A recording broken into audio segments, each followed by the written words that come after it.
Hello বন্ধুরা, শ্রাবণ মাস চলে এসেছে, তাই আমিও চলে এলাম পাঁশকুড়ার শ্রাবণী মেলা দেখতে। জীবনতে আর শ্রাবণী এলো না, তাই একা একাই চলে এলাম। চলো মেলাটা ঘুরে দেখা যাক। কত দোকান বসেছে, আর এদিকে দেখি আমার প্রিয় জিলিপি দোকানটাও বসেছে। এক কথায় খুব সুন্দর লাগছে। এখানে এসে দেখি মেয়েদের সাজগোজের জিনিসের ছড়াছড়ি, তাই এদিক ওদিক না তাকিয়ে সোজা এগিয়ে গেলাম। কিন্তু গোটা মেলা জুড়ে দেখি শুধু মেয়েদেরই জিনিস। তারপর চলে এলাম হরেকমার 5 টাকার দোকানে।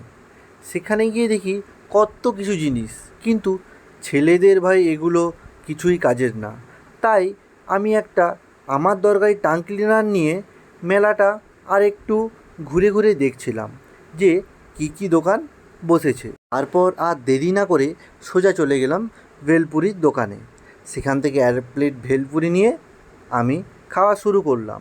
আর দেখো কত কিছু খাবারের দোকান বসেছে।